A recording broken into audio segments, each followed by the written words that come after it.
গ্রহের মধ্যে রবি গ্রহকে রাজা রূপে বর্ণনা করা হয়েছে। তার যেমন অসীম ক্ষমতা, মানুষের জীবনের যেমন আধ্যাত্মিক বিকাশ, শরীরের উজ্জীবনী শক্তি, মানুষের শীত দ্বারা সবগুলোকে কিন্তু প্রভাবিত করে রবি গ্রহের প্রভাব। রবি গ্রহ আপনার জন্য ভালো আছে না মন্দ আছে সেই জিনিসটা প্রাথমিকভাবে একটু দূরে সরিয়ে রাখুন।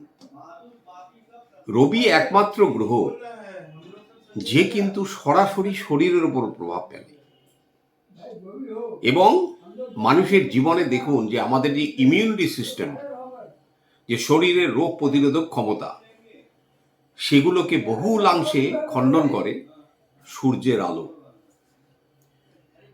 রবি যেমন গ্রহগত কারণে মানুষের জীবনে প্রভাব বিস্তার করে, ঠিক সেই রকমভাবে সূর্যের আলো মানুষের জীবনে রোগ ব্যাধি, ইমিউনিটি বৃদ্ধি, তারপরে সর্দি কাশিতে ভোগা, একটা সুষ্ঠু মেরুদণ্ড থাকা, সমস্ত কিছুগুলোকে কিন্তু ইঙ্গিত করে।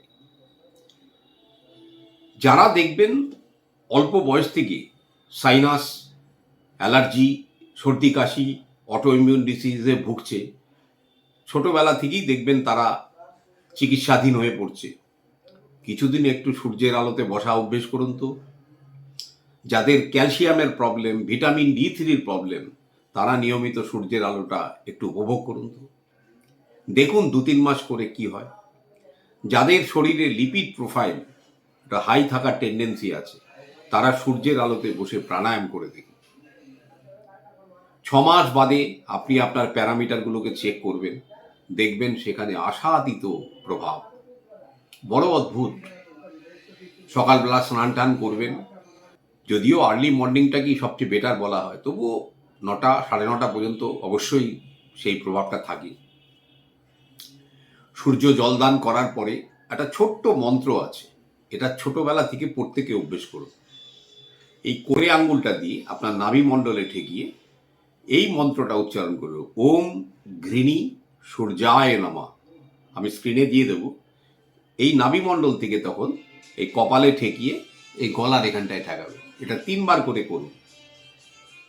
পারলে রবিবার দিন অন্তত এই আঙ্গুলটাতে একটু ঘি দিয়ে নেবেন, একটুখানি ঘি এইখানে লাগিয়ে, তারপরে কপালে, তারপরে কণ্ঠে। এটা 3 বার করে করবে। সূর্যের যে সমস্ত প্রভাব, যেসব প্রভাব যদি কোনো নেগেটিভও থাকে বা শারীরিক আপনার মধ্যে যদি ইমিউনিটির অভাব থাকে, শরীরে বল বৃদ্ধি যেগুলো কম থাকে, এনার্জি যদি কম থাকে, কি অদ্ভুতভাবে দেখবেন সেগুলো ধীরে ধীরে ধীরে ধীরে দূরে সরে যাচ্ছে। রবি গ্রহ একটা এমনই জিনিস, যেমন আমাদের প্ল্যানেটারি সিস্টেমে আমাদের হেল্প করে, সামাজিক প্রতিষ্ঠা, তারপরে আমাদের ব্র্যান্ডিং মার্কেটিংয়ের জগৎ, রাজনৈতিক জগৎ, আপনি যেদিকে ভাবতে পারেন, গভর্নমেন্টের উচ্চ চাকরি, সমস্ত কিছুগুলোকে পেছন থেকে কিন্তু রুল করে এই রবি গ্রহটি। একটি মানুষের শরীরে সুস্থ রাখার সবচেয়ে প্রথম কারিগরটা হচ্ছে তার স্পাইন। এই স্পাইনটাকে কিন্তু কন্ট্রোল করে সান। যে মানুষের শরীর অল্প বয়সে এরকম ভেঙে যায়, সে কিন্তু তাড়াতাড়ি বার্ধক্য চলে আসে। আপনার জীবনে যেমন কিছু অভ্যেস আপনার ঠিক করা দরকার, যেমন যখনই বসবেন মেরুদণ্ড সোজা রেখে। অনেক মানুষের স্বভাব এইভাবে বসা, এই জিনিসটা থেকে বেরিয়ে আসে। মেরুদণ্ড সোজা মানে কি জানেন? শরীরের যে আমাদের বিভিন্ন অর্গান, তার একটা স্পেস আছে। এই স্পেসটা যখন প্রপার পায়, মানে তার জন্য অ্যালোকেটেড স্পেস, যেটা আপনি যখনই ছোট হয়ে গেলেন বডিটা, তখনই ডায়াফ্রাম এবং পাকস্থলী এবং অন্যান্য অর্গানগুলোর জায়গা কমে যায়, সংকুচিত হয়ে যায়। যার জন্য বলে সোজা হয়ে সবসময় বসুন। এটা ছাত্র অবস্থা থেকে আপনাকে অভ্যেস করাতে হবে বৃদ্ধ বয়স পর্যন্ত। কখনো এইভাবে বেন্ড হয়ে বসবেন না। যেদিন থেকে আপনার এই বেন্ড হওয়া অভ্যেস হলো, সেদিন থেকে জানবেন রোগ ব্যাধির শিকার আপনার শরীরে। আজকের আলোচনার বিষয়বস্তু এটাই ছিল যে আমরা যেমন সূর্যের আমাদের জ্যোতিষ প্রতিকার করে থাকি, তার জন্য সরাসরি সূর্যের আলোতে আমরা বসলে আমাদের শরীরে কি কি প্রভাবিত হয়, এবার সেটা শুনুন। 1 হচ্ছে আমাদের শরীরের ইমিউনিটি সিস্টেম ভালো হয়। 2 হচ্ছে সূর্যের আলোতে পর্যাপ্ত পরিমাণে ভিটামিন D3 আছে। এই ভিটামিন D3 যখন শরীরে প্রবেশ করে, আমাদের শরীরের যে ক্যালসিয়াম লেভেল সেগুলো সব ইউরিনের সাথে বেরিয়ে যায় না। সে ক্যালসিয়ামকে কিন্তু শরীর যতটুকু ডিজায়ার্ড ক্যালসিয়াম সেটাকে শরীরে মানে স্টোর করে রাখে। তার পরিণামে আপনার অস্থিক্ষয়, আপনার আর্থারাইটিস, আপনার অস্টিওআর্থারাইটিস, রিউম্যাটিক আর্থারাইটিস যেটাই ভাবতে পারেন, অস্থি সংক্রান্ত সমস্ত রোগ এইগুলো থেকে আপনি দূরে থাকবেন।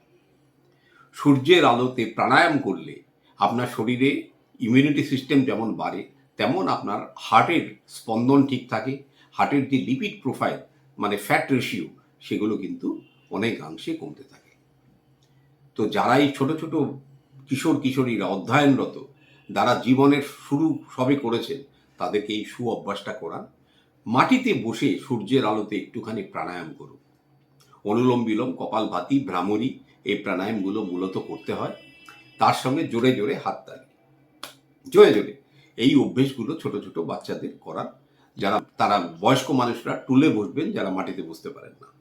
এইভাবে সূর্যদেবকে আপন করে নিন।